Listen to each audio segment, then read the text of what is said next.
Hello friends, welcome to குறிஞ்சி மலர்.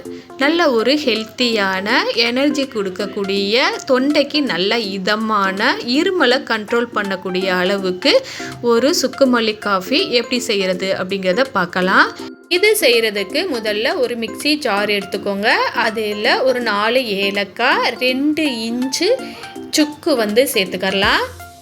அதிலேயே 1 teaspoon அளவுக்கு முழு மிளகு சேர்த்து இதை நல்லா ஃபைன் பவுடராக அரைச்சி எடுத்துக்கலாம். பாருங்கள், இந்த மாதிரிக்கு அரைச்சி எடுத்ததுக்கப்புறமா ஒரு 2 டேபிள் ஸ்பூன் அளவு முழு மல்லியை இதில் சேர்த்து இதையும் நல்லா பல்ஸ் மோடில் வச்சு அரைச்சி எடுத்துக்கிறணும்.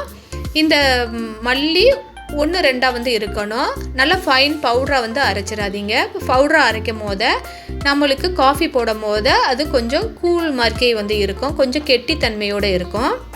அது கொஞ்சம் குடிக்கிறதுக்கு அவ்வளோவா நல்லா இருக்காது. இது மாதிரிக்கு அரைச்சி எடுத்துக்கோங்க. அடுப்பில் டீ போடுற பாத்திரம் வச்சு ஒரு 2 டம்ளர் தண்ணீர் சேர்த்துக்கலாம். தண்ணீர் நல்லா சூடாகட்டும், கொதிக்கட்டும். கொதித்ததுக்கப்புறம் ஒரு 2 டேபிள் ஸ்பூன் அளவு நம்ம அரைச்சி வச்சுருக்க சுக்குமல்லி பவுடரை சேர்த்துக்கலாம். இதில் சேர்த்துருக்கக்கூடிய ஏலக்காய், மிளகு நல்ல ஒரு இதமாக இருக்கும் தொண்டைக்கு. இருமி தொண்டை வலிக்குன்னு சொல்லுவாங்க இல்லையா, அந்த நேரங்களில் சுக்குமல்லி காஃபி வச்சு குடிச்சு பாருங்கள். சூப்பராக இருக்கும். ட்ரை பண்ணி பாருங்கள்.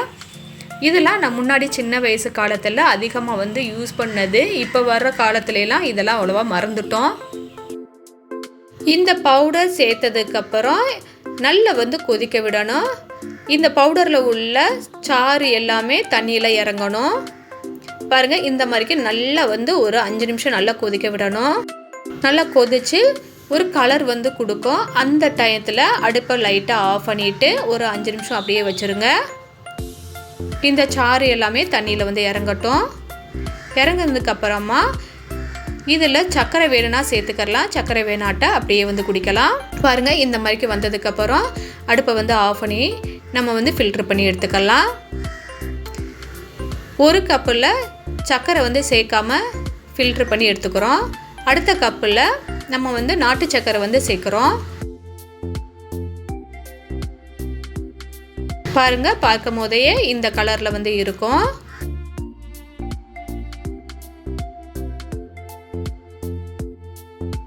அடுத்த கப்புக்கு நாட்டு சர்க்கரை 1 டேபிள் ஸ்பூன் அளவு சேர்த்து இதையும் நல்லா மிக்ஸ் பண்ணி ஃபில்ட்ரு பண்ணி எடுத்துக்கிறலாம். இந்த வீடியோ பிடிச்சிருந்துச்சுன்னா நம்மளுடைய குறிஞ்சி மலர் சேனலை மறந்துடாமல் சப்ஸ்கிரைப் பண்ணுங்கள், லைக் பண்ணுங்கள், ஷேர் பண்ணுங்கள், கமெண்ட் பண்ணுங்கள். அப்படியே பக்கத்தில் உள்ள பெல் ஐக்கானை ப்ரெஸ் பண்ணுங்கள். அப்போ தான் நம்ம போடக்கூடிய வீடியோஸ் நோட்டிஃபிகேஷனில் வரும். வீடியோவை மிஸ் பண்ணாமல் பார்க்கலாம். தேங்க்யூ ஃபார் வாட்சிங்.